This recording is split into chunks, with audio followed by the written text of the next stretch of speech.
Welcome guys, today we move to synthesis.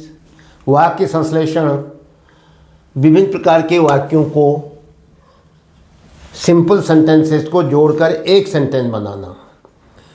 हम simple sentence, complex sentence, compound sentence 3 प्रकार के वाक्य बना सकते हैं, लेकिन आज हमारा फोकस है दिए गए विभिन्न सिंपल सेंटेंसेस को मिलाकर के एक सिंपल सेंटेंस बनाना। किसे कहते हैं सिंपल सेंटेंस?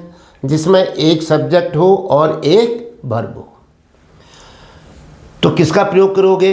वहाँ तो आपको माना 3 सेंटेंस दे रखे हैं, तो एक सेंटेंस को तो आप रखोगे कह रहे हो, सब्जेक्ट और उसका वर्ब। तो बाकी शेष जो 2 सेंटेंसेस हैं उनके वर्ब को कैसे चेंज करोगे, उनके सब्जेक्ट को कैसे चेंज करोगे? चलिए, सब्जेक्ट तो अगर एक जैसे हैं तो एसिमुलेट हो जाते हैं वो पहले सब्जेक्ट के अंदर।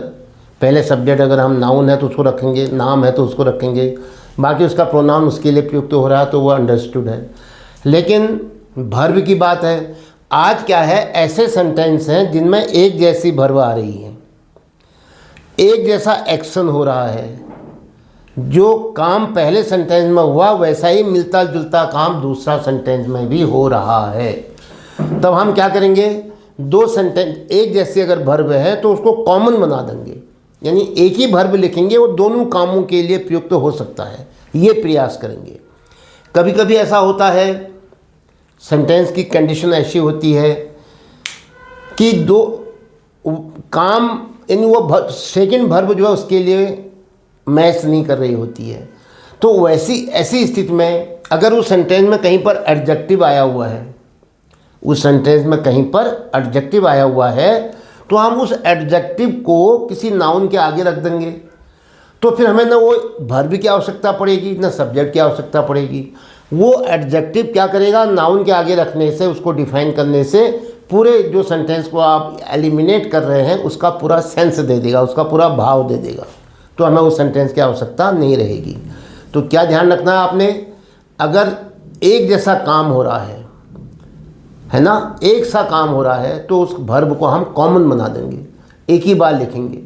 दूसरा क्या कहा मैंने, यदि ऐसी स्थिति नहीं बन पाई तो अगर सेंटेंस में एडजेक्टिव आया हुआ है तो वो एडजेक्टिव पूरे सेंटेंस, आप जानते ही हो कि एडजेक्टिव भी जो है उस सेंटेंस में एक महत्वपूर्ण भूमिका अदा कर रहा है, तो उसको हम पहले सेंटेंस के किसी नाउन के साथ जोड़ देंगे, नाउन से पहले लिख देंगे।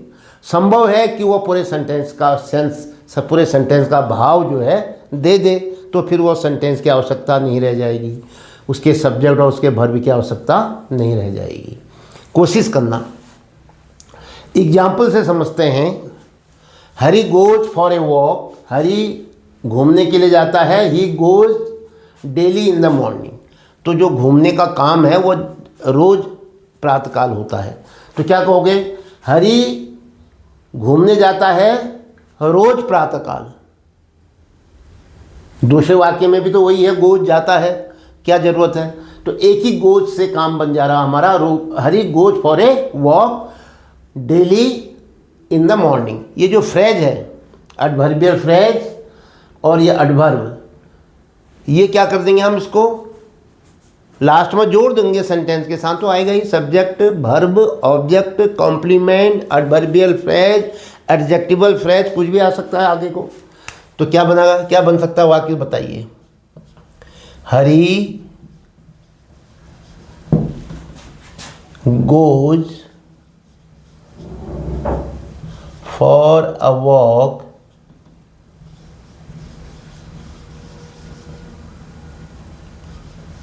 Daily in the morning.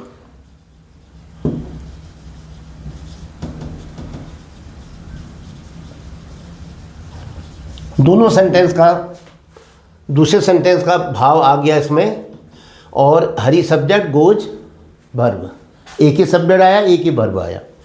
तो सेंटेंस क्या बना, Hari goes for a walk daily in the morning. क्या हुआ ये, simple sentence. Number 2, Mohan has a coat, it is black. Mohan के पास एक कोट है, ये कोट काला है, ठीक है। कोट जो था उस कोट की बात कर रहा है, इट इज ब्लैक, पूरा सेंटेंस। अगर मैं केवल एडजेक्टिव को ले लूँ ये भर्ब जो है किसके लिए आया है? कोट के कलर को बताने के लिए आई है। अगर हम केवल उसके कलर को ले लें और इस नाउन जिसकी वो मतलब जिस कोट के बारे में बात कर रहा हूँ उसके आगे रख दूँ, कोट के आगे मैं ब्लैक को रख दूँ, तो क्या हो जाएगा? इट इज़ ब्लैक की ज़रूरत, इट इज़ की ज़रूरत ही नहीं पड़ेगी। तो क्या हो जाएगा? Mohan has a black coat.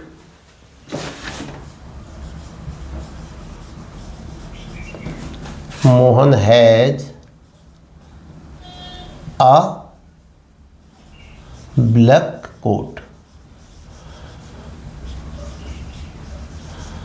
कितना आसान है, क्योंकि जो ये इट इज़ ब्लैक है ना, ये जो दूसरा सेंटेंस में जो सब्जेक्ट और वर्ब आई थी वो इस ब्लैक को क्या डिफाइन करने के लिए आई थी कहो, या इस ब्लैक को बताने के लिए आई थी। और ब्लैक किसे जुड़ा था? कोट से। तो हमने ब्लैक को लिया, कोट के आगे रख दिया, तो इट इज़ की आवश्यकता ही नहीं पड़ी। Number next, my brother is a doctor. मेरा भाई एक डॉक्टर है। ही इज़ वेरी फेमस, वो बहुत प्रसिद्ध है। तो देखो किसकी बात हो रही है? फेमस की, फेमस डॉक्टर की बात हो रही है। उसको ये क्या कर रहा है? उसका डॉक्टर के बारे में बता रहा है, ही इज़ वेरी फेमस। और यहाँ पर भी देखो वो ही जो है मेरा भाई है, वो क्या है? एक डॉक्टर है, और उसी डॉक्टर की बात यहाँ पर कर रहा है कि वो बहुत फेमस है। तो इसलिए ही इज़ की ज़रूरत नहीं पड़ेगी अगर हम ये वेरी फेमस को डॉक्टर के साथ जोड़ देते हैं। तो क्या कहोगे? My brother is a very famous doctor. Very कहने की भी ज़रूरत नहीं है, my brother is a famous doctor. जब कभी कोई वर्ब और सब्जेक्ट किसी एडजेक्टिव को हाईलाइट करने के लिए आता है तो हम एडजेक्टिव को ही उठा करके नाउन के आगे रख देते हैं, जिसके लिए वो एडजेक्टिव जिसकी वो विशेषता बता रहा है, जिसको डिफाइन कर रहा है, जिसको मॉडिफाई कर रहा है। तो इसलिए उस सब्जेक्ट और वर्ब की आवश्यकता नहीं रह जाएगी, वो खुद ही हट जाएगा। तो क्या बनोगे? My brother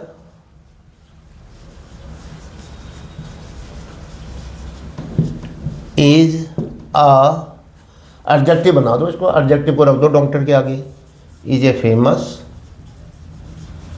doctor. देखिएगा सेंटेंस जो है ग्रामेटिकली करेक्ट होना चाहिए। तो इस सेंटेंस का ये फेमस आ चुका है, बाकी की आवश्यकता ही नहीं है। तो दोनों सेंटेंस का सेंस जो है एक में आ गया। एक सब्जेक्ट है माय ब्रदर, इज एक वर्ब है, तो क्या बना ये? Simple sentence. Next, Hema saw a leopard. Hema ने एक लेपर्ड देखा। इट वॉज वेरी फ्यूरियस, ये बड़ा खतरनाक था, बड़ा डरावना था। तो क्या कहोगे? Hema saw a, it was very furious. वो जो लेपर्ड था उस लेपर्ड की ही तारीफ हो रही है, उस लेपर्ड की ही विशेषता बताई जा रही है। तो उस विशेषता को लो केवल और लेपर्ड के आगे रख दो।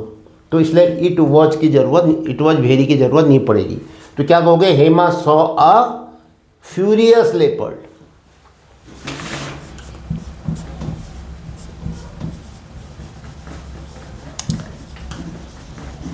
Hema saw a leopard. कैसा लेपर्ड था वो यहाँ दे रखा दूसरे सेंटेंस में, इसको ले लो पहले।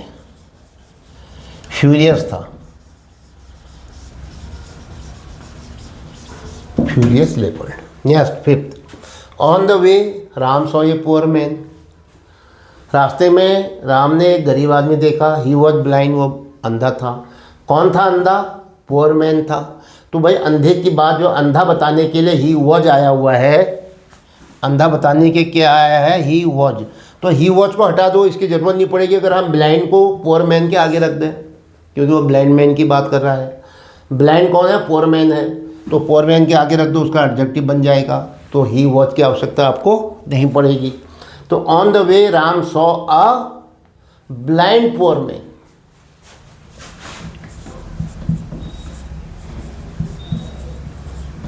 On the way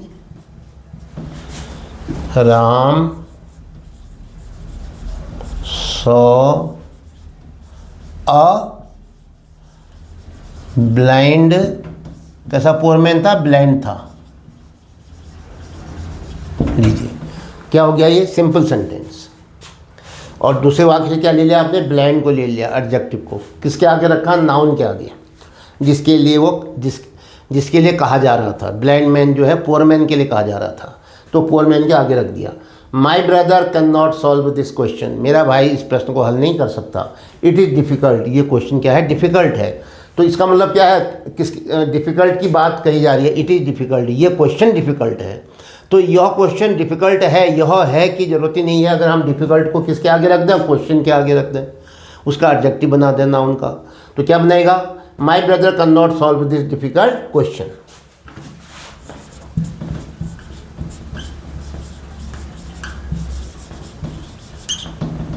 my brother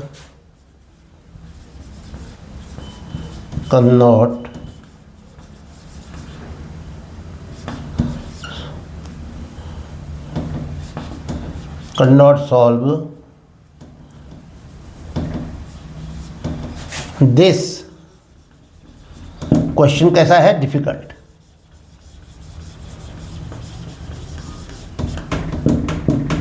question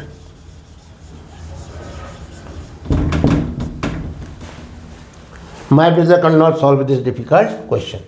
Lalit was punished, he was rude. अब देखो कौन था rude, ललित था। तो क्या होगा, अब rude ललित भी नहीं कह सकता हूं मैं। Lalit was punished, he was rude। अब भाई कॉम्प्लेक्स बनाना होता कितना आसान था ये। Lalit was punished because he was rude, क्योंकि वह रूड था। अब इसमें तो 2 क्लॉज आ गई, ये तो कॉम्प्लेक्स हुआ। Lalit was punished so he was rude, नहीं, Lalit was rude so he was punished, ये हो गया आपका कंपाउंड सेंटेंस। लेकिन ऐसा भी नहीं करना है, हमें तो कहा जा रहा है कि आप क्या बनाओ, सिंपल सेंटेंस।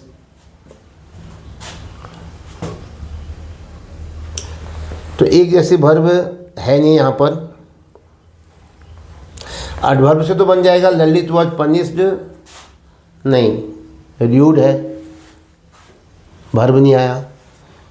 अब रूड को कैसे लोगे,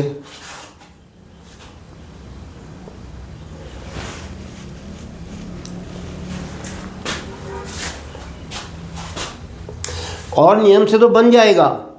जैसे आप कहोगे being rude, Lalit was punished, Lalit was punished for his rudeness.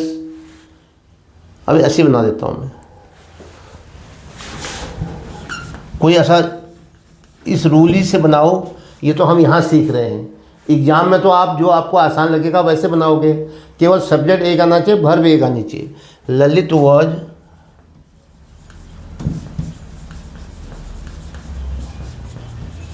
punished due to his rudeness। लो, एडवर्बियल फ्रेज बन गया ये। Lalit was punished due to his rudeness, Lalit को उसके रूडनेस के कारण पनिश किया गया। वर्ब एक आया, सब्जेक्ट एक आया। कैसा सेंटेंस बना, सिंपल सेंटेंस। तो ये था आज एक जैसी वर्ब को कॉमन मान लेंगे हम, और अगर वो एडजेक्टिव को दूसरा सेंटेंस एडजेक्टिव के कारण सब्जेक्ट और वर्ब आया हुआ है, तो क्यों ना हम उसी एडजेक्टिव को पहले वाले जिसको डिफाइन कर रहा है उसी नाउन के आगे रख दें, तो हमें फिर दूसरे की जो दूसरे सेंटेंस के सब्जेक्ट और वर्ब की आवश्यकता नहीं रह जाएगी। तो बड़ा आसान था ये। ऐसे आसान प्रश्न भी आपके एग्ज़ाम में आते हैं। आपको ये वीडियो कैसा लगा, इसकी अपनी राय जो है आप कमेंट बॉक्स में ज़रूर लिखें, कुछ कमेंट करते रहिए। और अगर आपको ये आसान तरीके से मैं आपको पढ़ा रहा हूँ, 9th 10th 11th 12th और NDA और CDS तथा एग्ज़ाम के लिए जो एस्पायरेंट्स हैं, जो लोग प्रयास कर रहे हैं, उनके लिए ये छोटे छोटे एक्सरसाइज जो हैं काफ़ी काम के हैं। तो इसके साथ ही आज का ये वीडियो यहीं पर समाप्त होता है। जय हिंद।